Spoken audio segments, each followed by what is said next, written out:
한국 교회에 좀 특징적인 몇 가지가 있는데, 특별히 선교회 헌신 예배라고 하는 것이 어떻게 해서 생겨나게 됐을까, 이런 것을 생각하면서 오늘 말씀을 좀 나눴으면 좋겠다는 생각이 들었습니다.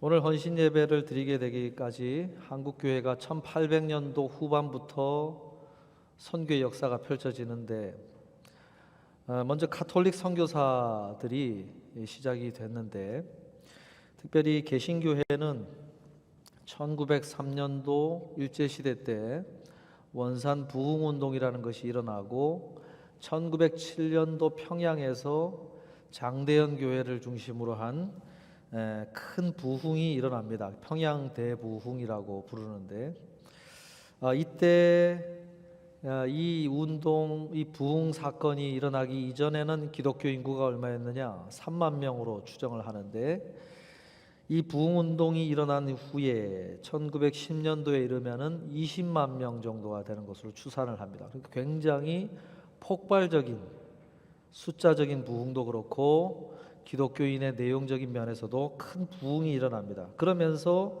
새벽 기도, 통성 기도가 자리를 잡아요. 한국 교회가 부흥할 때 회개의 운동이 일어나면서 부흥이 시작이 됩니다. 선교사들부터 자신들의 선교사에게 대한 회개가 그 기도 모임 가운데 일어나고, 그리고 한국의 말씀 사경회 가운데 일어난 그 부흥도 자신의 죄를 모든 사람 앞에서 자복하고, 자복만 할 뿐만 아니라 직접 가서 그 잘못한 것을 원상 복구시키는 그 운동이 일어났어요. 그래서 고백과 행함이 아주 이상적으로 균형을 갖춘 그런 것이 교회 안에 일어나면서 선교회가 1930년도부터 이제 자리를 잡기 시작합니다. 그러면서 왜 그러냐면은 저녁에 교회가 개척이 될 필요가 굉장히 많이 생겨나고 하기 때문에 이제 섬, 제주도까지 그런 것이 이렇게 선교사로 파송이 일어나게 되죠. 그러면서 그것을 조직적으로 또 이 선교 사역을 감당하기 위해서 남녀 선교회가 자리하게 된 것입니다. 그러니까 그런 필요에 의해서 선교회가 조직이 된 거예요. 그래서 그 선교회는 국내외 선교를 주관을 합니다. 그리고 그러한 것을 결단하고 다짐하기 위해서 선교회가 헌신 예배라고 하는 특별한 헌신의 시간을 갖기 시작을 한 거예요. 여러분, 헌신이라고 하는 것을 어떻게 이해하면 될까요? 헌신이라고 하는 것은 성경에서 주로 자신을 하나님께 드리는 행위, 또 하나는 자신이 하나님 앞에 구별된 나시린이라고 하는 어떤 그런 구별된 삶을 살겠다고 하는 그런 것을 고백을 하는 것이 헌신의 의미입니다. 그러니까 구별된 삶을 살겠다, 이게 핵심이라고 할 수 있어요. 구별된 삶을 살겠다. 여러분, 하나님의 사람들과 일반 사람들이 구별되게 하는 것은 무엇을 가지고 구별되는 것을 이렇게 판별을 할 수 있을까요? 무엇이 일반 사람들과 하나님의 사람들을 구별되게 만드는 것일까요? 오늘 본문은 그 모습을 잘 소개해 주는 본문이라고 할 수 있습니다. 그래서 저는 이 본문 말씀을 중심으로 한 세 가지 말씀을 나눴으면 좋겠다 하는 생각을 가지고 오늘 말씀을 같이 나누려고 합니다. 먼저 오늘 본문 17절 18절에 보면은 그 친구 하나냐와 미사엘과 아사랴에게 그 일을 알리고 하늘에 계신 하나님이 이 은밀한 일에 대하여 불쌍히 여기사 다니엘과 친구들이 바벨론의 다른 지혜자들과 함께 죽임을 당하지 않게 하시기를 그들로 하여금 구하게 하니라 그러죠. 여기서 보면 다른 지혜자들과 다니엘을 이렇게 구별짓는 모습이 여기서 이렇게 소개가 되는 것입니다. 다니엘은 자신에게 시간을 달라 그랬어요. 시간을 달라. 왜 시간을 달라고 했을까요? 그것은 하나님께 기도할 시간을 갖기 위해서 시간을 달라고 하였다는 것을 알 수가 있습니다. 그러니까 다른 지혜자들과 하나님의 사람 다니엘을 구별한 구별이 어디서 일어난 것이냐면 그 느부갓네살 왕이 다스린 이 두 해째 때 간밤에 꾼 꿈을 알려주지도 않으면서 그 꿈이 무엇은 내용이고 그리고 그 꿈이 말하는 것이 무엇인지를 너희가 밝혀내라라고 했을 때 다른 지혜자들이 밝혀내지를 못하고 있을 때 다니엘은 나에게 기도할 시간을 구하면서 시간을 달라고 한 거예요. 여러분, 하나님의 사람들이 일반 사람들과 다른 구별됨은 어디서 나타나냐면 마주한 문제 앞에서 그 해결책을 하나님께 있음을 알고 하나님께 기도하기 위해서 시간을 갖는 것에서 일반 사람들과 하나님의 사람들이 구별된다고 하는 것입니다. 그 구별됨은 다니엘에게 어떤 믿음이 있었기 때문인가? 오늘 본문 20절에 보니까 다니엘이 말하이르되 영원부터 영원까지 하나님의 이름을 찬송할 것은 지혜와 능력이 그에게 있음이로다. 21절에도 보면 그런 때와 계절을 바꾸시며 왕들을 패하시고 왕들을 세우시며 지혜자에게 지혜를 주시고 총명한 자에게 지식을 주시는도다. 다니엘은 어떤 믿음이 있었던 거예요? 자신이 필요로 하는 지혜와 능력이 하나님께로부터 온다고 하는 것을 믿고 그 하나님께 기도할 시간을 갖기 위해서 나에게 시간을 달라. 여러분, 이러한 걸음을 걷는 것이 일반 사람들과 하나님의 사람들이 구별되는 모습이라고 하는 것입니다. 여러분, 선교회가 일반 사회 조직이 아닌 이상 일반 사회 조직과 구별되는 것이 어디서 나타나겠느냐? 그것은 이런 믿음으로 하나님 앞에 기도함으로 모든 계획과 걸음들을 이끌어가는, 진행시켜가는 그런 걸음이 있을 때 그것이 하나님의 사람들이 모인 선교회요, 일반 사람들이 모인 곳과 차이가 나는 부분이라고 할 수 있어요. 다니엘은 그 모든 것을 믿음을 가지고 시간을 달라고 했습니다. 하나님께서는 바벨론의 이러한 다름, 구별된 모습을 통해서 다니엘을 그 지혜자들 가운데 높여주시는 것이었어요. 이 사건을 통해서 다니엘은 또 한 번 왕의 신임을 받고 아주 귀하게 중용이 됩니다. 그는 왕이 바뀌면서도 계속해서 중용이 돼요. 왜 그럴까요? 그가 줄을 잘 탔기 때문일까요? 그가 어떤 권모와 술수를 잘했기 때문일까요? 그렇지 않아요. 그는 기회가 있을 때마다 문제 앞에서 시간을 달라, 나에게 시간을 달라 그랬어요. 왕이 왜 그랬을까 궁금하지 않았겠어요? 그러나 그는 기회가 될 때마다 시간을 달라 하고 하나님께 지혜를 구하고 하나님이 주시는 마음을 들고 섰을 때 그것이 정확하게 왕의 마음을 흡족하게 하는 대답이 되었던 거예요. 여러분, 15세기 초에 체코에서 종교개혁 운동을 하다가 화형을 당했던 존 후스라고 하는 사람이 있습니다. 그는 그렇게 비참하게 화형을 당해서 죽음을 맞았지만 그를 따르던 무리가 있었어요. 그런데 그 무리가 존 후스를 따랐다는 이유로 핍박을 받을 때 그들이 그 믿음을 저버리는 것이 아니라 그 믿음을 지키기 위해서 종교의 자유를 찾아 체코를 떠나 독일 동부의 끝에 있는 헤른후트로 가게 됩니다. 이들이 후에 모라비안 교도라고 불리는 사람들인데 왜 그들이 모라비안 교도라고 불렸냐면은 그들이 후스와 함께 살았던 그 지역이 모라비안이었기 때문에. 근데 그들이 헤른후트에 가가지고 한 200명이 그 걸음을 걸어서 거기서 공동체 생활을 하게 됩니다. 함께 생활의 필요를 함께 농사를 짓고 또 만들면서 자급자족하는 그런 공동체를 세우게 돼요. 그때 거기서 그들이 모여 믿음을 따라 드리는 예배 가운데 큰 평양 대부흥 운동과 같은 큰 하나님의 임재를 경험하면서 큰 부흥에 일어나는 사건이 벌어집니다. 그러면서 그들이 하나님 앞에 헌신을 하는데 뭘 헌신을 하냐면 자신들이 선교에 올인을 하겠다고 헌신을 해요.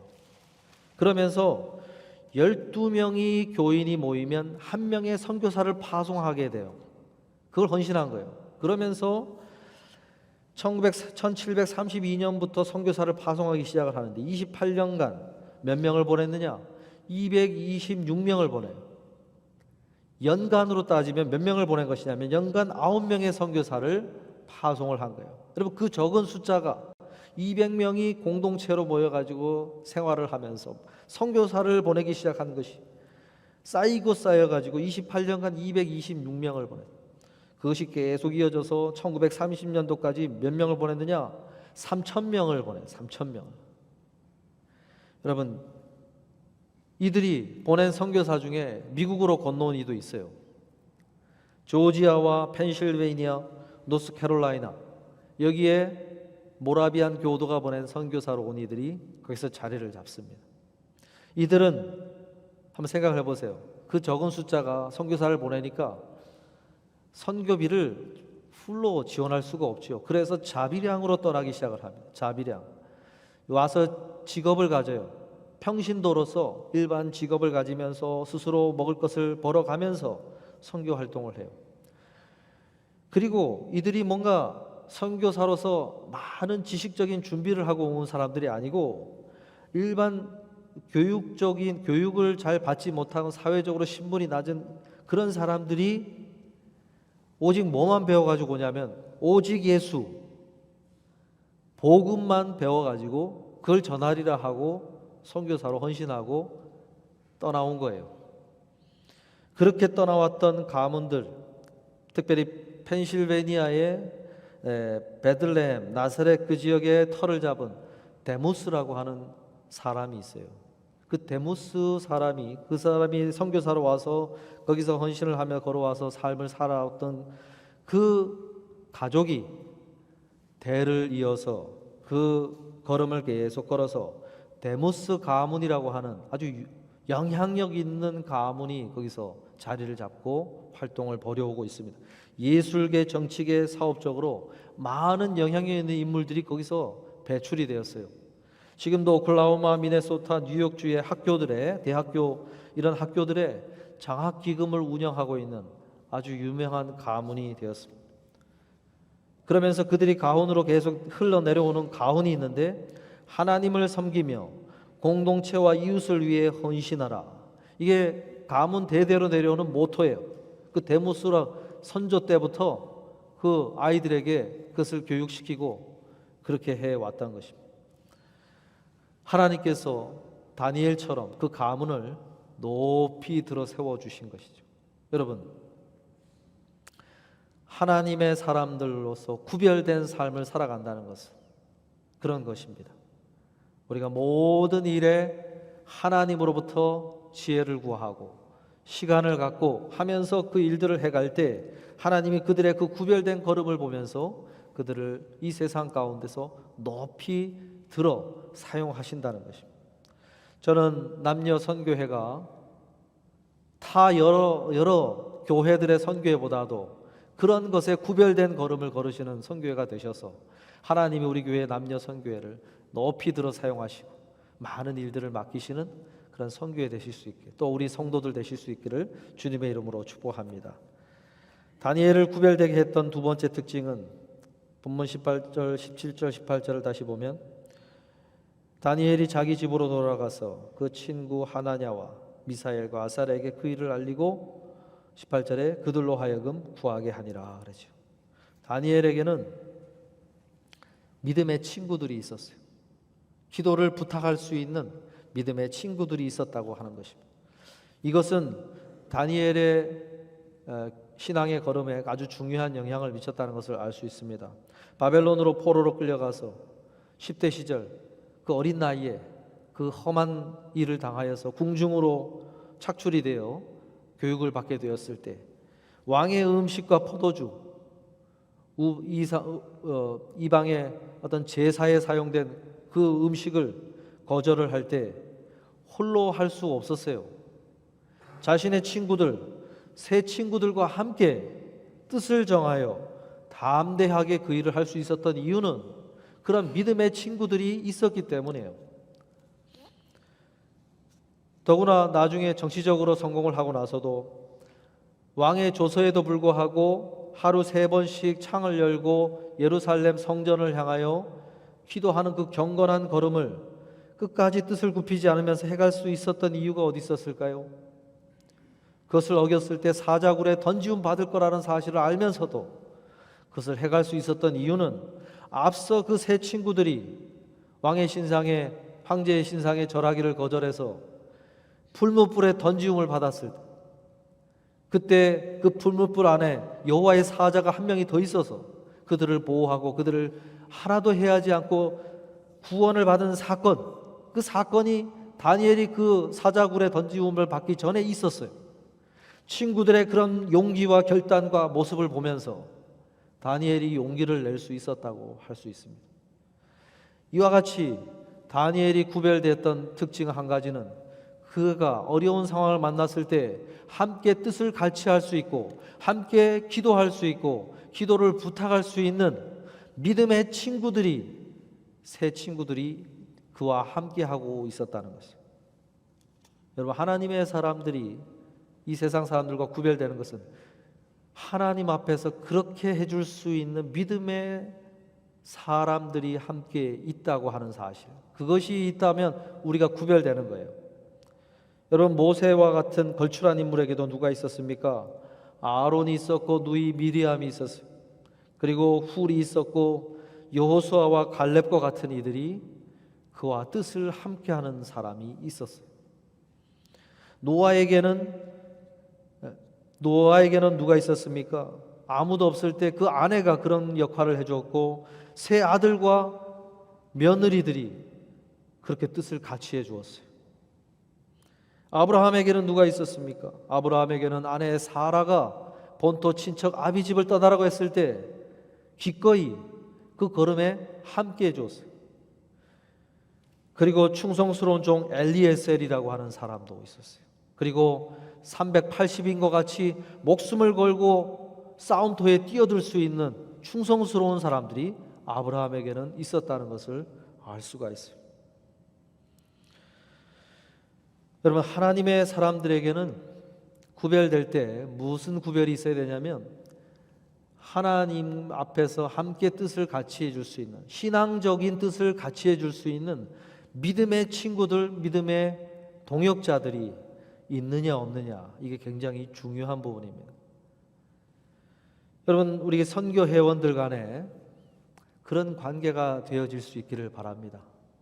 서로 회원들 간의 관계가 일만 같이 하는 관계가 아니라 뭔가 뜻을 정하고 일을 진행함에 있어서도 우리 같이 기도하자 했을 때 그렇게 기도의 걸음을 걸어줄 수 있는, 그렇게 하나님 앞에 믿음의 걸음을 함께 해줄 수 있는 그런 관계들, 그렇게 선한 뜻을 하나님 앞에서 이 왕의 음식을 거절하기 위해서 뜻을 세울 때도 같이 해주고, 그리고 뭔가 어려운 일이 있을 때 기도를 부탁을 할 때 같이 기도해 줄 수 있는 그런 관계들, 그런 믿음의 관계들이 되어진다면 하나님께서 우리 선교회를 다르게 보실 거예요. 구별된 선교회로 보실 것이라는 것입니다. 여러분, 그러한 선교회원들 다 되시기를 주님의 이름으로 축복하고 부탁을 드립니다. 24절에 보면은 이에 다니엘은 왕이 바벨론 지혜자들을 죽이라 명령한 아리오게로 가서 그에게 이같이 이르되 바벨론 지혜자들을 죽이지 말고 나를 왕의 앞으로 인도하라 말씀을 합니다. 다니엘에게는 무엇이 있었냐면 자신만 구원받기를 원한 것이 아니고 이 상황을 모면하기를 원한 것이 아니고, 그리고 그렇다고 자기 친구들만 그렇게 되기를 원한 것이 아니로 하나님을 알지 못하고 믿지 않는 바벨론 지혜자들도 함께 구원받기를 원하는 긍휼의 마음이 있었다는 거예요. 여러분, 이 마음이 있을 때 우리가 구별되는 것입니다. 마태복음 5장 7절에 보면 긍휼히 여기는 자는 복이 있나니 그들이 긍휼히 여김을 받을 것이라 말씀하죠. 내가 긍휼히 여기 누군가를 향하여 긍휼히 여기는 걸음 속에서 하나님이 나를 긍휼히 여기신다고 하는 하나님의 마음, 하나님의 시선을 경험하게 된다고 소개를 하는 것입니다. 다니엘은 자신과 가까이 지내는 자신의 친구들이 위험에 빠질 수 있다는 것을 바라봤고, 자신이 하나님을 알지 못하는 그 지혜자들도 같이 구원받기를, 그 상황에서 모면받기를, 목숨을 건짐을 받기를 원하는 긍휼의 마음이 있었다. 여러분, 이 마음이 다니엘에게 있었다는 거예요. 그는 어떻게 하면 노예 신분에서 신분 상승을 할까? 정치적으로 조금 더 성공을 할까? 이런 마음으로 그 자리에 임하는 것이 아니었어요.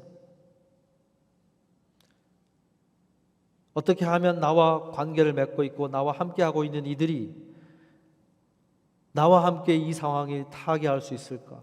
함께 이 자리에서 왕의 마음을 시원케 해줄 수 있을까? 하면서 그들을 그런 마음으로 바라보면서 걸어갔기에 하나 둘 그의 정적이었던 사람들이 그에게 마음을 같이 해주기 시작을 하고 왕까지도 그를 그렇게 신실한 사람으로 바라보기 시작을 하고 무엇보다 하나님께서 그를 높이 그 시대 가운데 여전히 여러 가지 풍랑이 닥쳐오는 가운데서도 다니엘만한 사람이 없다는 거죠. 그래서 다니엘을 계속해서 등용을 시켜서 사용을 하셨던 것입니다. 여러분, 우리가 이런 긍휼의 마음으로 사람들을 바라볼 수 있어야 됩니다. 나와 함께하는 선교 회원들을 그런 긍휼의 마음으로 바라볼 수 있어야 되겠고, 하나님을 알지 못하는 내 주위의 사람들에게 그런 마음으로 바라보게 할 때 어떻게 됩니까? 하나님의 마음을 나도 알게 돼요. 긍휼히 여기는 자는 긍휼히 여김을 받을 것이다. 내가 긍휼히 여기는 걸음을 걷는 가운데 하나님이 나를 향해 바라보시는 하나님의 마음, 하나님의 시선이 경험이 되어진다는 거예요. 여러분, 우리가 선교회가 믿음의 선조들이 그 선교회를 만들 때는 뜨거운 마음이 있었어요. 이 긍휼의 마음이 있었어요. 하나님을 알지 못하는 나와 같이 조선 땅에서 일제시대 나라를 잃고 세상을 분노하고 저주하며 술에 쩔어 살고 도박에 쩔어 살고 담배와 여러 가지 유흥에 쩔어 살던 그 희망이 없는 땅에 하나님이 자신들의 마음에 일으키신 이 놀라운 사랑의 그 마음을 전해야 되겠다. 그래가지고 어떻게 하면 더 우리가 돈을 모은 이 헌금을 가지고 조직적으로 알뜰하게 그렇게 해서 선교를 한 교회라도 더 개척할 수 있을까? 그런 마음으로 선교회가 헌신을 하면서 섰던 거예요. 오늘 여러분, 우리 뉴올리언스 생명교회 남녀 선교회도 이런 긍휼의 마음이 있기를 바랍니다. 이 마음이 있어서 우리가 하나님을 알지 못하는 이들, 그리고 하나님을 알았었지만은 주저앉아 버린 이들, 또 힘들어하는 이들, 그를 생각하면서 어떻게 하면 우리가 작은 힘이라도 이 선교의 활동을 통해서 할 수 있을까? 그런 것을 계획하시고 긍휼의 마음으로 걸어가시다 보면 어느 순간 코제트 속에서 하나님의 마음을 보고 하나님을 바라보게 됐던 것처럼 우리가 그런 사역을 하면서 하나님의 임재하심을 그 사역 속에서 경험하게 되시리라고 믿습니다. 말씀을 마무리하려고 하는데요, 한국에 들어온 선교사 중에 배제 학당을 세웠던 미국 북장로교에서 파송을 받은 장로교 선교사 언더우드 선교사님이 있습니다. 지금 그 배제 학당이 연세대학을 이룬 모체가 되었지요. PCUSA 이 교단이 북장로교 그런 선교의 걸음을 띄었던 그런 교단의 명맥을 잇는 교단이지요. 그 당시 1884년도에 그가 조선 땅에 올 때 이 교단 선교회로부터 얼마의 후원금을 받았냐면 200불을 받았다고 그래요. 200불. 그 당시 200불인데 지금으로 가치로 따지면 4,300불 정도 됩니다. 4,300불. 큰 돈이죠. 큰 돈. 그 당시 조선 물가를 생각하면 큰 돈이죠. 엄청난 금액을 가지고 왔죠. 그래 그 돈을 가지고 개인 생활비로만 쓴 것이 아니라 그런 배제 학당과 같이 건물을 부지를 구입하고 건물을 세우고 하는 그런 일을 한 거예요. 그래 가지고 그렇게 한국 땅에 교육의 기초를 놓고 한 것입니다. 그때 그 교단에서 그 헌금을 모을 때 각 교회에다가 조선 땅에 이렇게 지금 선교사가 파송이 됩니다.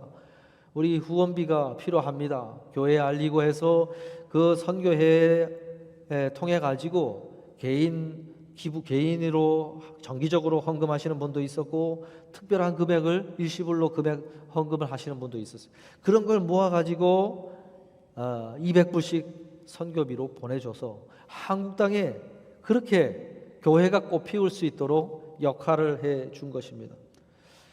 그런데요, 그렇게 헌금을 했던 이들을 지금 아무도 기억해 주지 못해요. 그 흔적을 찾아보려고 해도 기록을 남기죠. 왜냐하면 무명으로 한 사람들이 너무 많아서. 무슨 이야기입니까? 그들은, 하나님의 사람들은 어떤 구별됨이 있어야 되냐면은 이 땅에 흔적을 남는 거에 관심이 없어요. 누가 알아주면 어떠냐? 그러나 하나님 나라에서 기억되는 흔적을 남기기를 원하는 사람들이 그 구별되는 사람들이에요. 예수님께서 마리아가 향유를 깨뜨려서 머리에 붓고 할 때 복음이 전해지는 곳곳마다 이 여인의 이름이 함께 기억되리라 하지 않았습니까? 세상 사람들은 기억해 주지 않는다 할지라도 하나님의 나라에서는 그것이 기억이 된다. 오늘 우리에게 구별되면 어디서 나오느냐? 하나님 나라가 그 날이 도래할 것임을 바라보면서 그 날이 되면 그때 하나님 앞에서 나의 이 모든 걸음을 계수하시고 헤아리시고 그것을 그때 언급하실 그 주님 앞에 서리라. 그런 것에 대한 마음이 있는 자, 소망이 있는 자, 믿음이 있는 자, 그런 자들이 이 세상의 사람들과 구별되는 것입니다. 사랑하는 성도 여러분, 오늘 우리 모두가 하나님 나라의 그런 흔적 남기기를 힘을 내시는 우리 귀한 남녀 선교 회원들 되시고 우리 온 새생명교회 교우들 되시기를 주님의 이름으로 축복합니다. 기도하겠습니다.